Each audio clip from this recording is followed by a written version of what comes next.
असल में एक नई क्लास करने जा रहे हैं। उसके लिए एक्सेल ओपन कर लेते हैं।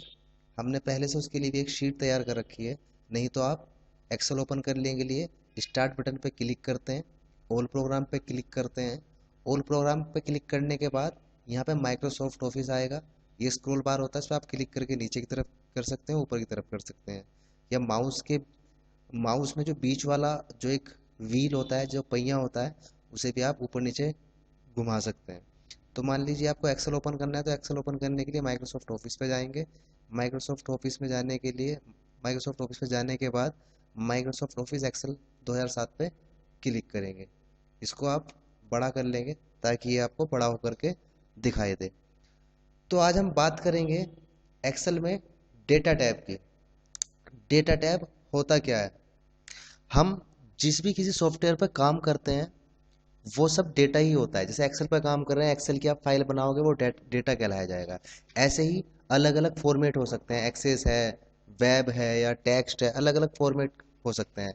तो हम चाहें अपनी इस एक्सेल की शीट पे किसी दूसरे सॉफ्टवेयर के डेटा को इंपोर्ट कर सकते हैं, यानी इस शीट पर ला सकते हैं।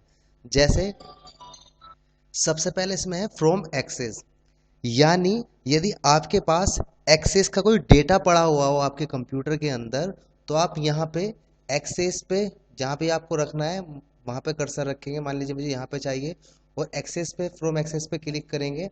तो जहाँ भी आपका डेटा पड़ा हुआ होगा, जैसे मेरे पास फ्रॉम एक्सेस का डेटा नहीं है, वो ब्लैंक है, तो यहाँ पे नहीं होगा, तो यहाँ पे नहीं आएगा। ऐसे ही मान लीजिए आपको इंटरनेट से कोई डेटा उठाना है, तो इंटरनेट आपके पास कनेक्ट होना चाहिए आपके कंप्यूटर के अंदर। उसके बाद आप फ्रॉम वेब पे क्लिक करेंगे। जैसे आप फ्रॉम वेब पे क्लिक करेंगे, तो इस तरह का एक इंटरनेट एक्सप्लोरर की आपकी विंडो ओपन हो जाएगी। आप चाहो तो इसको थोड़ा सा बड़ा कर सकते हैं। इसके अलावा जिस भी आपको वेबसाइट से डेटा उठाना है, उस वेबसाइट का आपके पास लिंक होना चाहिए। जैसे मैंने क्रोम पे एक वेबसाइट ओपन कर रखी है, याहू वाली। मान लीजिए मुझे इस वेबसाइट का डेटा चाहिए अपने एक्सेल के अंदर। तो ये इसका जो टॉप एरिया देख रहे होंगे आप, इसको यूआरएल बोलते हैं। तो इस यूआरएल को सिलेक्ट करने के बाद आप कॉपी कर लोगे। कॉपी करने के बाद वापस आप अपने एक्सेल पे आओगे। एक्सेल पे आने के बाद यहाँ जो एड्रेस बार दिखाई दे रहा है आपको, इस एड्रेस को सिलेक्ट कर लोगे, और जो आपने वहां से कॉपी कर रखा है उसको यहाँ पे कंट्रोल वी से पेस्ट कर दोगे। तो यहाँ पेस्ट हो जाएगा, और उसके बाद आप एंटर दबा दोगे। जैसे ही आप एंटर दबा दोगे, थोड़ी देर के लिए वेट करने के लिए बोलेगा। यहाँ सर्चिंग कर रहा है वो।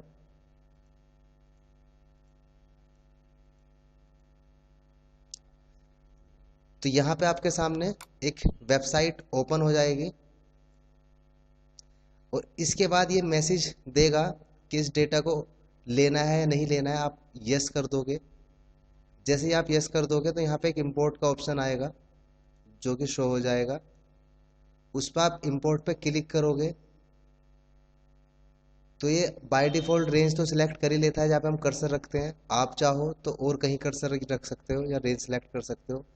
ये पूछ रहा है कि एग्जिस्टिंग वर्कशीट, यानी इसी वर्कशीट पर चाहिए या कोई नई वर्कशीट पर चाहिए। तो हम इसी पर रखने रहने देते हैं। तो यहाँ पर हमारा कर्सर भी रखा हुआ है, और हमें केवल ओके करना है।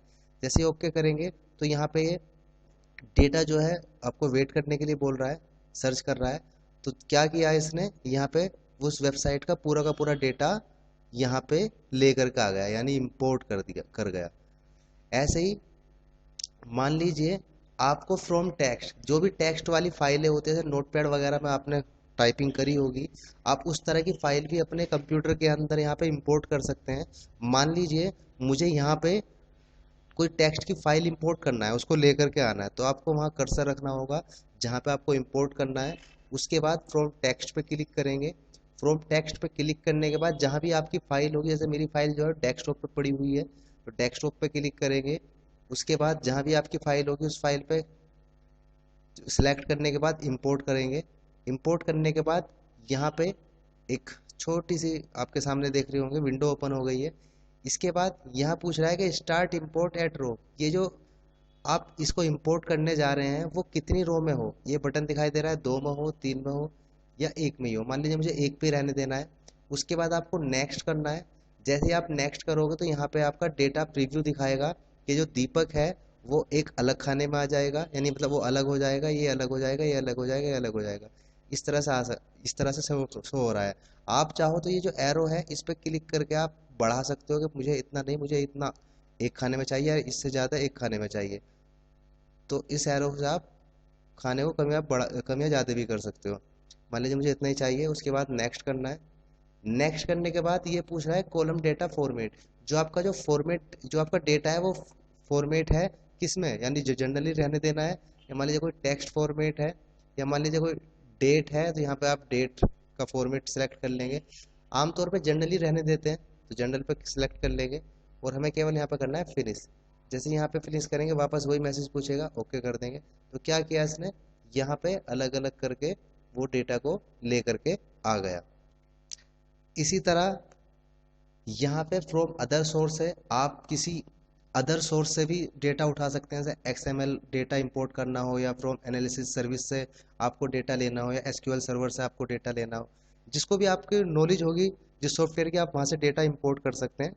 जैसे ये वाला डेटा इंपोर्ट हुआ, ऐसे ही बाकी का भी जो भी एक्सएमएल है या एसक्यूएल सर्वर है, बाकी से भी ऐसी डेटा इंपोर्ट होता है। इसके बाद बात करते हैं, इसके बाद आता है रिफ्रेश। रिफ्रेश ऑल, इसका मतलब ये है कि मान लीजिए जैसे नोटपैड की हमने ये फाइल इंपोर्ट कर रखी है, और मान लीजिए उस फाइल में मैं कोई डेटा और ऐड कर देता हूँ, या मान लीजिए डिलीट कर देता हूँ, या मान लीजिए जो हमने इंटरनेट से ये फाइल जो इंपोर्ट कर रखी है और इंटरनेट पे इसमें ही डेटा और ऐड हो जाता है, या उसमें कोई बदलाव हो जाता है, तो यहाँ पे कैसे चेंज होगा, वहाँ बदलाव हो जाएगा लेकिन यहाँ पे कैसे चेंज होगा। जैसे एग्जाम्पल देख लेते हैं, हम नोटपैड की फाइल में ही चेंज कर लेते हैं। तो नोटपैड की जो फाइल है हमारी, टेक्स्ट फाइल ये रही, जो हमने ये फाइल ले रखी थी, इसमें दीपक कुमार फ्रॉम मोदीपुरम मेरठ करके है, और लास्ट में सागर लिखा हुआ है। एक फाइल देख लेते हैं, ये वाली। अब मान लीजिए मुझे इसमें से नोटपैड की फाइल में से ये वाला नाम हटाना था, ये मान लीजिए गलती से ऐड हो गया था, केवल हमें मेरठ तक ही लिखना है, और यहाँ पे हमने सेव कर दिया। या तो कंट्रोल एस से सेव कर दोगे, यहाँ पे सेव पे क्लिक कर दोगे, सेव हो जाएगा। हमने नोटपैड की फाइल में तो सेव कर दिया, बदलाव कर दिया, लेकिन यहाँ पे भी बदलाव नहीं हुआ। तो यहाँ पे बदलाव करने के लिए हमें क्या करना होगा, यहाँ पे रिफ्रेश पे क्लिक करना होगा। आप रिफ्रेश ऑल पे क्लिक करेंगे तो जहाँ कहीं भी पूरी शीट में डेटा हमने इंपोर्ट कर रखा है, वहाँ सभी जगह पे डेटा इंपोर्ट हो जा डेटा चेंज हो जाएगा। ये पूछेगा कि कौन सी फाइल से आपने यहाँ पे इंपोर्ट किया था, हमने टेक्स्ट फाइल से इंपोर्ट किया था, तो इस पर टेक्स्ट पे क्लिक करना है और इंपोर्ट कर देना है। तो क्या हुआ, यहाँ पे जो हमने सागर नाम आया हुआ था वो रिफ्रेश करने के बाद हट गया, क्योंकि हमने पहले वहां से भी हटाया हटाया था ना, और जो यहाँ पे चेंज हुआ होगा वो यहाँ भी चेंज हो गया होगा। इसके बाद बात करते हैं कनेक्शन की। जो भी हमने इंपोर्ट किया हुआ है वो सारे के सारे यहाँ पे शो दिखाता है। जैसे एक कनेक्शन टेक्स्ट फाइल हमने यहाँ पे शो हुई हुई है तो यहाँ पे दिखाता है। इसे आप चाहो तो और कनेक्शन यहाँ से ऐड कर सकते हो, ऐड पे क्लिक करोगे तो और जो भी कनेक्शन हो गया आप यहाँ से ऐड कर सकते हो। इसके अलावा इसको रिमूव कर सकते हो। यहाँ से इसकी प्रॉपर्टीज देख सकते हो टेक्स्ट की। मान लो प्रॉपर्टीज पे क्लिक करोगे तो प्रॉपर्टीज ओपन हो जाएगा। इसका फायदा ये है, यहाँ पे जैसे रिफ्रेश एवरी, तो यहाँ पर अगर क्लिक करोगे तो ये क्या बाय डिफॉल्ट 60 मिनट यानी 1 घंटे बाद रिफ्रेश होने के लिए बोल रहा है। आप यहाँ से इसको कम भी कर सकते हो या ज़्यादा भी कर सकते हो, ताकि वो जो भी आप टाइम सेट करोगे उतने टाइम बाद वो ऑटो रिफ्रेश होता रहे। इसके अलावा यहाँ भी आप नीचे से भी जा सकते हो उसकी प्रॉपर्टीज़ पे। यहाँ भी आप टाइम वगैरह चेंज कर सकते हो, जो भी वो प्रॉपर्टीज़ है उसमें से आप कोई बदलाव कर सकते हो। इसके बाद बात करते हैं सॉर्ट एंड फिल्टर की। हालांकि ये हमने पहली क्लास में सीखा था, लेकिन फिर भी इसको अच्छे से जान लेते हैं। तो इसके लिए हमने एक फाइल तैयार कर रखी है, ये वाली। आपको सॉर्ट करना है असेंडिंग या डिसेंडिंग ऑर्डर। यहाँ पे ए से जेड तक है और जेड से ए तक है। अगर मान लीजिए आपको इसको, मान लीजिए इस खाने को हमें करना है, सिलेक्ट कर लिया, असेंडिंग ऑर्डर में करना है, तो ये एक्सपेंड द सिलेक्शन सॉर्ट करने के लिए बोलेगा। तो वो पहले ए वाले आएंगे, फिर बी वाले, सी वाले, डी वाले, ए से जेड तक आएगा। अगर आपको जेड से ए तक करना है तो वापस आप जेड से ए तक कर सकते हैं। इसके अलावा यहाँ पे शॉर्ट वाला ऑप्शन आता है। शॉर्ट वाले ऑप्शन में यह है, मान लीजिए मुझे इस टेबल की सॉर्टिंग करनी है तो इस टेबल को सिलेक्ट कर लेंगे। उसके बाद इस पे क्लिक करेंगे। यहाँ पे ये पूछेगा कि सॉर्ट बाय, जो आपको शॉर्टिंग करनी है, बाय डिफॉल्ट नेम ले रहा है। आप यहाँ बटन पे जा करके उसको चेंज कर सकते हैं कि मान लीजिए आपको क्लास वाला करना है या मान लीजिए रोल नंबर वाला करना है, किसको शॉर्ट करना है। मान लीजिए मुझे वो नेम बाय शॉर्ट करना है। ये कह रहा है शॉर्ट ऑन, क्या वैल्यू करनी है या कोई सेल का कलर करना है या फॉन्ट का कलर करना है या सेल का आइकन। मान लीजिए मुझे केवल वैल्यू शॉर्टिंग करनी है। उसके बाद पूछ रहा है ऑर्डर, यानी आपको ए से जेड तक करनी है या जेड से ए तक करनी है। मान लीजिए मुझे अभी तो यहाँ पे फिलहाल जो है असेंडिंग ऑर्डर है, मान लीजिए मुझे डिसेंडिंग ऑर्डर में करना है, तो डिसेंडिंग ऑर्डर पे आप क्लिक करोगे, यहाँ पे ओके करोगे, तो क्या होगा, वो डिसेंडिंग ऑर्डर में चेंज हो जाएगा। ऐसे ही आप जिसको चाहे उसको कर सकते हैं। मान लीजिए अब आपको रोल नंबर को करना है कि मुझे भाई इसको डिसेंडिंग ऑर्डर में देखना है या असेंडिंग ऑर्डर में देखना है। इसके लिए रोल नंबर पे अगर जो संख्या लगी हुई होती है, लिखी हुई होती है, तो वो कहता है स्मॉलेस्ट या लार्जेस्ट, यानी पहले छोटी संख्या आए फिर बड़ी आए, या लार्जेस्ट टू स्मॉलेस्ट, यानी पहले बड़ी संख्या आए फिर छोटी संख्या आए। तो आप इसको भी असेंडिंग या डिसेंडिंग ऑर्डर में कर सकते हैं। मान लीजिए पहले छोटी आए और उसके बाद बड़ी आए, तो ओके करा और हमने ओके पे क्लिक कर दिया। तो यहाँ पे पहले छोटी आएगी फिर बड़ी होती चली जाएगी। तो हम चाहे तो इसको शॉर्टिंग कर सकते हैं अपने अनुसार है, शीट के अनुसार, कि भाई हमें कौन सी वैल्यू कैसे कैसे शॉर्ट करनी है। इसके बाद आता है फिल्टर। फिल्टर का मतलब यह है, हमने फिल्टर के बारे में पहली क्लास में सीखा था कि मान लीजिए मुझे इस शीट पे फिल्टर लगाना है, शीट को सिलेक्ट कर लेंगे और फिल्टर पे क्लिक करेंगे। फिल्टर का फायदा ये होता है, इसके बराबर में बटन आ जाता है, आपको जिस भी किसी को देखना है उस पर चेक बॉक्स पे टिक लगा देंगे, जिसको नहीं देखना है उस पर चेक बॉक्स पे टिक हटा देंगे। मान लीजिए मुझे तो यहाँ से सेलेक्ट ऑल से चेक बॉक्स पे टिक हटाया हमने। मान लीजिए मुझे केवल अमित और दीपक का देखना है, रिजल्ट देखना है, उसके लिए ओके कर दिया, तो ये केवल अमित और दीपक का ही दिखाएगा कि पूरा के पूरे नंबर कितने हैं, कौन सी क्लास में है। इसके अलावा आप अगर फिल्टर पर दोबारा से टिक कर देंगे तो जो फिल्टर हमने लगा रखे थे वो सारे के सारे हट जाएंगे, क्लिक कर दोगे दोबारा से दोबारा लग जाएंगे।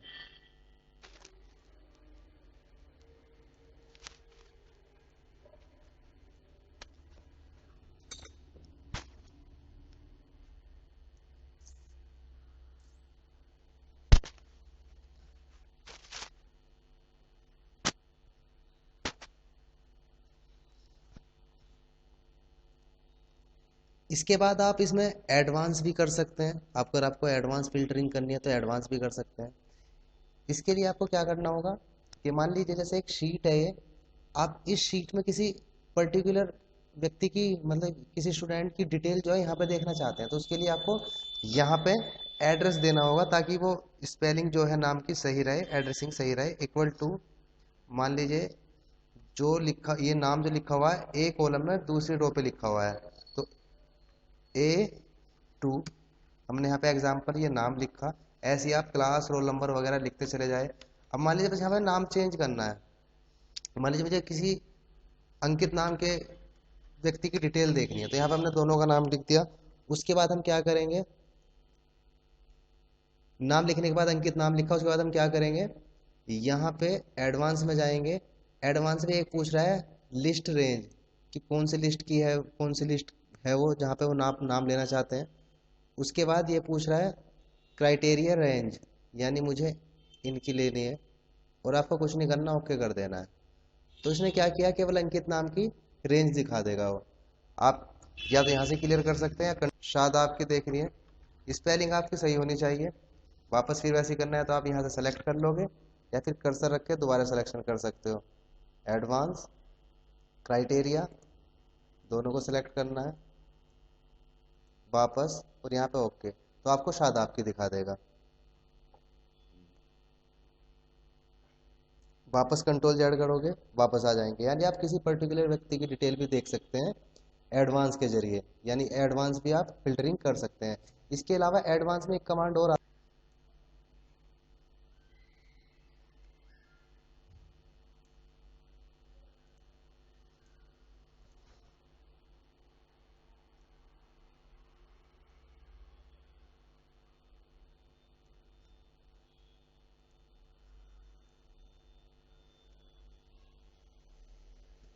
क्राइटेरिया कौन सा लेना है। इसके बाद ये पूछ रहा है कि कहाँ पे इसको रखना है। एग्जाम्पल एक बार दोबारा से देख लेते हैं इसको। कर्सर रखा, एडवांस पे गए,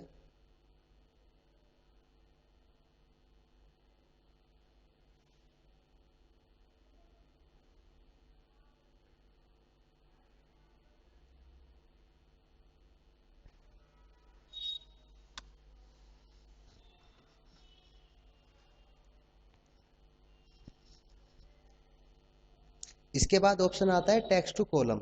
आप किसी टेक्स्ट को कॉलम में कन्वर्ट कर सकते हैं। जैसे एग्जांपल मान लीजिए मैं एक सेल के अंदर लिख देता हूँ दीपक कुमार फ्रॉम मोदीपुरम, इतना ही काफ़ी है, एंटर कर देते हैं। अब ये जो टेक्स्ट है वो एक ही सेल में है। अब मान लीजिए मुझे इनको दीपक को अलग करना है, कुमार को अलग करना है, फ्रॉम को अलग, मोदीपुरम को अलग, यानी अलग अलग कॉलम के अंदर लिखना है।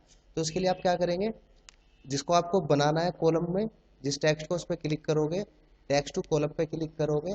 टेक्स्ट टू कॉलम पे क्लिक करने के बाद वैसे ही जैसे हमने पीछे सीखा था जब हम कोई फाइल इंपोर्ट कर रहे थे, ऐसी एक विंडो ओपन होगी। आपको कुछ नहीं करना, नेक्स्ट करना है। यहाँ पे वो प्रीव्यू दिखाएगा, ये आप एरो से छोटा बड़ा कर सकते हैं। नेक्स्ट करना है, इसके बाद केवल फिनिश कर देना है। तो क्या होगा, ये जो चारों नाम है वो अलग अलग करके हमें कॉलम के अंदर दिखा देगा। इसके बाद आता है रिमूव डुप्लीकेट्स। मान लीजिए आपकी शीट के अंदर कोई डुप्लीकेट वैल्यू है, इस शीट के अंदर कोई डुप्लीकेट वैल्यू है, तो आप उसको डिलीट करना चाहते हैं। तो उसके लिए आपको सिलेक्ट करने पड़ेगी टेबल को, और रिमूव डुप्लीकेट पे क्लिक करेंगे। ये यहाँ पे पूछेगा कि आपको क्लास का, नाम का, रोल नंबर का या हिंदी का किसको डिलीट करना है। तो सब पे चेक बॉक्स लगा हुआ है, ये कह रहा है कि सबको चेक करके वो डिलीट कर देगा यदि कोई सी वैल्यू डुप्लीकेट होगी। आप ओके करेंगे। तो ये कह रहा है कि नो डुप्लीकेट वैल्यू फाउंड, यानी इसमें कोई डुप्लीकेट वैल्यू नहीं है। इसके लिए मान लीजिए एक शीट बना लेते हैं ऐसी छोटी सी।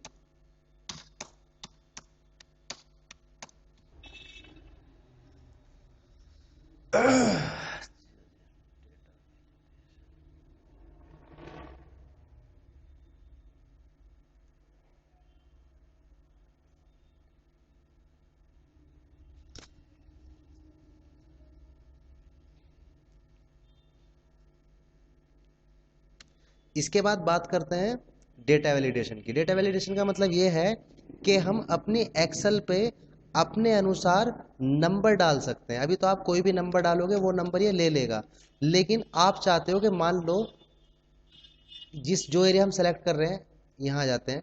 मान लीजिए मुझे इस एरिया के अंदर मेरे अनुसार नंबर टाइप हो, बाकी जो मैं वैल्यू नहीं डालूं, जिस वैल्यू को मैं नहीं बोलूं वो वैल्यू यहाँ पे टाइप ना हो। तो उसके लिए हम क्या कर सकते हैं, डेटा वैलिडेशन लगा सकते हैं। तो डेटा वैलिडेशन लगाने के लिए जहाँ भी आपको लगाना है, जिस भी शीट पे जिस भी जगह पे लगाना है, वो आप उतना हिस्सा सेलेक्ट कर लेंगे। सेलेक्ट करने के बाद आपको डेटा वैलिडेशन पे जाना है। डेटा वैलिडेशन पे जाने के बाद ये पूछ रहा है वैलिडेशन क्राइटेरिया अलाउ, कोई एनी वैल्यू या होल नंबर या कोई डेसिमल या कोई लिस्ट बनाना चाहते हो। हम डाल रहे हैं होल नंबर, यानी कोई भी नंबर जो हम कहें वही डाले। तो होल नंबर पे क्लिक कर देंगे। यहाँ पे पूछे, यहाँ पे जो कह रहा है, ये कह रहा है डाटा। डाटा जो होगा बिटवीन होगा या नॉट बिटवीन होगा या इक्वल होगा। यहाँ पे आप ले लोगे ग्रेटर देन होगा, बड़ी से बड़ी जो संख्या होती है लेस देन होगा। मान लीजिए मैं बिटवीन बीच की संख्या डालनी है कि इस खाने के अंदर कि मान लो 50 से केवल 100 ही नंबर डले, 50 से ना 50 से नीचे डले और ना ही 100 से ऊपर डले। तो यहाँ पे क्लिक कर देंगे, वो यहाँ पे जो है नंबर डाल देंगे। उसके बाद इनपुट मैसेज भी दे सकते हैं कि अगर कोई इनपुट मैसेज देना है कि जो यहाँ पे कर्सर लेके जाए कि भाई यहाँ पे इनपुट मैसेज क्या आना चाहिए, तो हम यहाँ पे वो इनपुट मैसेज दे देंगे। जैसे एग्जाम्पल ये दे दिया हमने।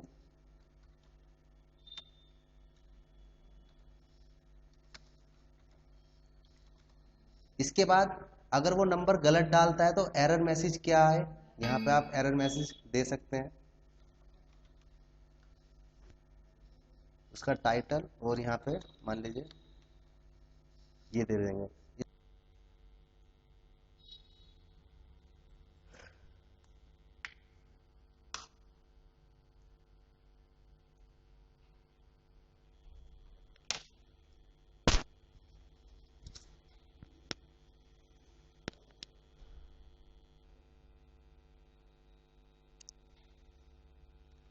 इसके बाद बात करते हैं हम कंसोलिडेट की। कंसोलिडेट का मतलब ये है, एग्जाम्पल एक शीट है हमारे पास कि मान लीजिए कुछ व्यक्ति है जिनके पास नवंबर में बैलेंस रहा, जैसे दीपक के पास 1500, अंकित के पास 1200, ऐसे ही इनके पास इतना, इनके पास इतना, और मान लीजिए दिसंबर में भी इतना बैलेंस है। अब मान लीजिए मैं चाहता हूँ कि मुझे दोनों महीने का बैलेंस जैसे दीपक का एक ही साथ दे दे, अंकित का एक ही साथ दिखाई दे। तो उसके लिए हम क्या कर सकते हैं, कंसोलिडेट कर सकते हैं। तो जहाँ पे हमें चाहिए वहाँ कर्सर रखेंगे, कंसोलिडेट पे क्लिक करेंगे। ये पूछेगा फंक्शन, क्या आप क्या देखना चाहते हो, यहाँ से फंक्शन ले लेंगे, जैसे मान लीजिए समी देखना चाहते हैं हम, तो ये जो पहले से रेंजेस को डिलीट कर देते हैं हम। इसके बाद ये पूछ रहा है रेफरेंस, किसका रेफरेंस है, इस पे बटन पे क्लिक करेंगे। पहले नवंबर वाला रेफरेंस सेलेक्ट कर लेते हैं, ऐड कर लेते हैं। उसके बाद फिर दोबारा से क्लिक करेंगे, फिर दिसंबर वाला रेफरेंस सेलेक्ट कर लेते हैं, फिर इसको भी ऐड कर लेते हैं। यहाँ पूछता है यूज लेबल्स, जैसे टॉप का और लेफ्ट का चाहिए, यानी टॉप में नेम और बैलेंस जो है नवंबर, और जो लेफ्ट में जो है नाम है, तो दोनों का पे टिक लगा होना चाहिए। इसके बाद हमें ओके करना है। तो इसने क्या किया,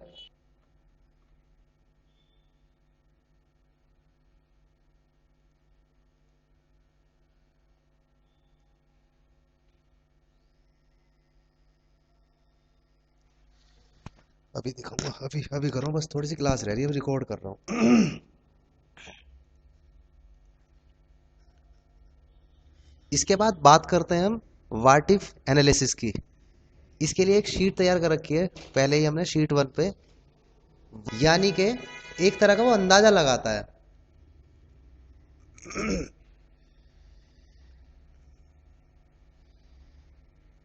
अंदाजे क्या बोलते हैं, क्या बोलते हैं अंदाजे को,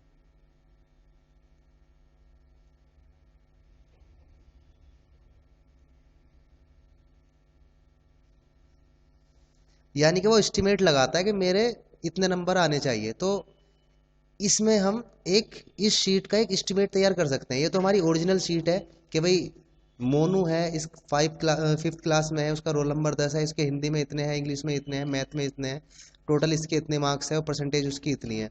हम चाहें तो एक एस्टिमेट वैल्यू भी तैयार कर सकते हैं। तो हम क्या, हमें क्या करना होगा, व्हाट इफ एनालिसिस में जाना है। इसके बाद सिनेरियो मैनेजर में जाना है। सिनेरियो मैनेजर में जैसे ही हम जाएंगे तो यहाँ पे पूछेगा ऐड करने के लिए, तो ऐड पे क्लिक करेंगे। ये कहेगा सिनेरियो का नाम। तो आप जिस जिस नाम के आप बनाना चाहते हो सिनेरियो, उस नाम के आप बना सकते हैं। तो मान लीजिए मुझे मोनू का बनाना है। यहाँ पे चेंजिंग सेल में ये बटन है, इस पर आप क्लिक करना है। मान लीजिए आपको इसके टोटल देखने हैं, मतलब टोटल का बनाना है, हिंदी से आपको स्पोर्ट तक बनाना है। टोटल तो ये अपने आप ले लेगा, बस आपको यहाँ तक सेलेक्ट करना है। इसके बाद आपको कुछ नहीं करना, यहाँ पे ओके कर देना है। यहाँ पे ये दिखा रहा है 1 2 3 4 5, जो भी आपके सब्जेक्ट है वो यहाँ पे शो कर देगा। जैसे हिंदी में 56 है, वो हिंदी में 55 है, तो मान लीजिए यहाँ ये सोच के चल रहा था कि हिंदी में यार मेरे 60 आने चाहिए थे। या मान लीजिए अगले टैब दबाओगे अगले में आ जाओगे, अब हम क्लिक करके कर्सर से भी कर सकते, क्लिक करके भी कर सकते हैं। ये मान लीजिए ये सोच रहा था कि इंग्लिश में मेरे एग्जाम्पल 50 आएंगे, तीसरे में मान लीजिए मैथ में सोच रहा था मेरे 70 आएंगे। ऐसे ही अलग अलग मान लीजिए इसने एस्टिमेट लगा रखा था, इसमें इतने आएंगे, या मान लीजिए इसमें इतने सोच रखे थे, इसमें इतने सोच रखे थे, इसमें इतने। आपको ओके कर देना है। तो क्या हुआ है, मोनू के नाम का एक एस्टिमेट वैल्यू जो है वो ऐड हो गई, यानी मोनू का नाम ऐड हो गया। आप ऐसे ही दूसरे नाम को भी ऐड कर सकते हैं, जैसे पहला हुआ सेम ऐसे ही दूसरा नाम होगा। हम इस पे ही बात कर लेते हैं। अब मान लीजिए मुझे इसकी एस्टिमेट वैल्यू देखनी है यहीं कहीं शो करके, तो आपकी ओरिजिनल ही है। अगर मान लीजिए मुझे यहीं कहीं मोनू के नाम की एस्टिमेट की वैल्यू देखनी है, तो हम क्या करेंगे, यहाँ पे मोनू सेलेक्ट होगा। उसके बाद आपको करना है शो। तो यहाँ पे शो पे जैसे क्लिक करेंगे, अब यहाँ पे 470 है, जैसे शो पे क्लिक करेंगे तो यहाँ पे क्या होगा, जो ओरिजिनल वैल्यू थी वो चेंज हो जाएगी, और जो हमने एस्टिमेट वैल्यू लगा रखी थी वो आ जाएगी। इसके अलावा आप कंट्रोल जेड करके वापस भी जा सकते हैं। आप फिर दोबारा से सीनियर मैनेजर पे जाएंगे, और यहाँ पे आप चाहे तो ये एक समरी में यानी दूसरी शीट पे भी देख सकते हैं। तो आप समरी पे क्लिक करेंगे, ये अपने आप ऑटो रेंज सिलेक्ट कर लेगा। ओके पे क्लिक करेंगे तो क्या किया इसने, एक दूसरी शीट पे समरी के रूप में आपको दिखा दिया इसने कि भाई ऐसे ऐसे है ये सारी की सारी।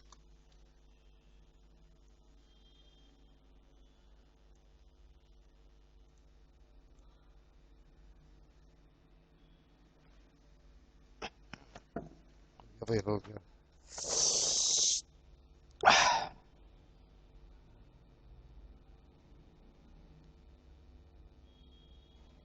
इसके अलावा आप वापस इस पे जाएंगे, यहाँ पे जो ऑप्शन होता है जो हम ऐड कर लेते हैं उसे आप डिलीट कर सकते हैं, उसमें चेंज कर सकते हैं। मैंने डिलीट करना है तो डिलीट पे क्लिक कर देंगे, चेंज करना है तो एडिट पे क्लिक करेंगे, तो वो नाम के लिए चेंज करने के लिए पूछेगा।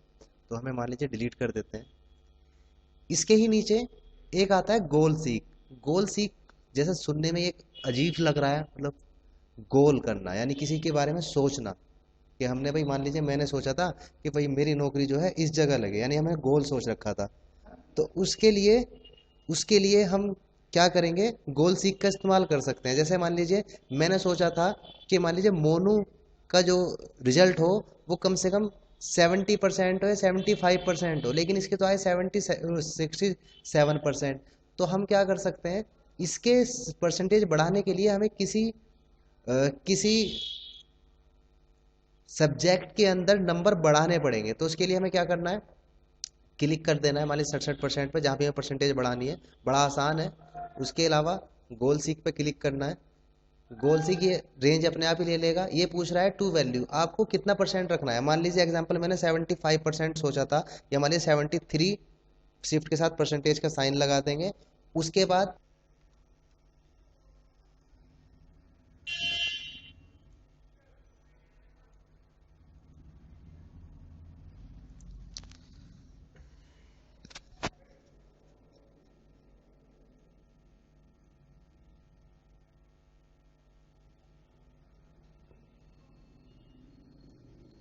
एक बार और करके देख लेते हैं। गोल सीक पे जाएंगे, जिस भी परसेंटेज को आपको चेंज करना है उस परसेंटेज पे कर्सर रखा, गोल सीक पे गए। जैसे पर आपको बढ़ाने हैं वो सेल सेलेक्ट कर लेंगे, मान लीजिए ये वाला सेल पे बढ़ाना था। उसके बाद बस ओके करना है। जैसे आप ओके करोगे 700%।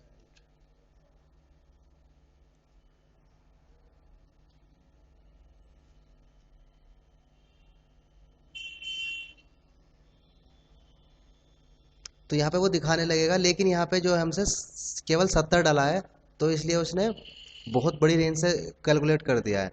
तो हमें इसको दोबारा से ठीक करना होगा। वापस जाएंगे गोल सीक पे, यहाँ पे 70% का साइन जरूर लगाना था।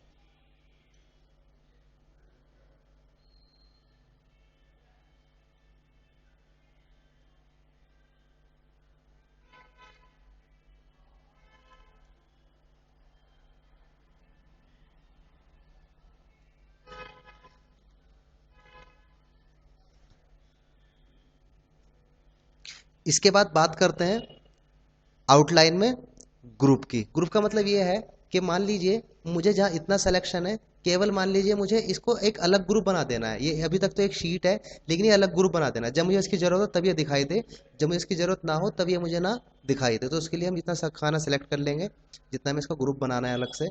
उसके बाद यहाँ पे ग्रुप पे जाएंगे, ग्रुप पे क्लिक में जो कॉलम वाइज बनाना है तो कॉलम पे आप क्लिक कर देंगे, एंड ओके कर देंगे। तो क्या हुआ यहाँ पे, आप देख रहे होंगे कि लाइन से आ गई। इसका मतलब ये है कि ग्रुप हो गया है। शो या हाइड यहाँ से भी कर सकते हैं, या मान लीजिए माइनस पे क्लिक करेंगे तो ये हाइड हो जाएगा, और प्लस पे क्लिक करेंगे शो हो जाएगा।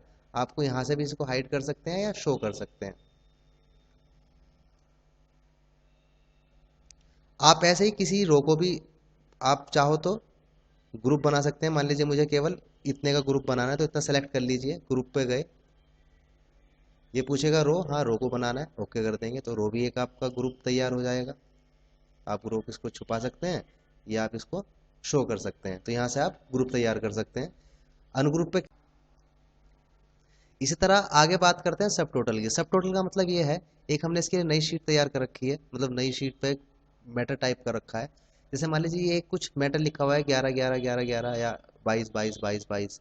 तो मान लीजिए मुझे इसका सब टोटल अलग से करके देखना, ताकि ये कैटेगराइज कर दे, 11 वाले अलग कर दे, 22 वाले अलग कर दे, 33 वाले अलग कर दे। तो ये ठीक है, मतलब तो इसके लिए हम क्या करेंगे, सेलेक्ट कर लेंगे और सब टोटल पे क्लिक करेंगे, मैसेज देगा, उसको ओके करेंगे। यहाँ पे ऐड पूछ रहा है करने के लिए, 1 11 नहीं लेगा, ये 1 11 नहीं लेता, ऊपर वाले की वैल्यू जो होगी एक संख्या नहीं लेगा।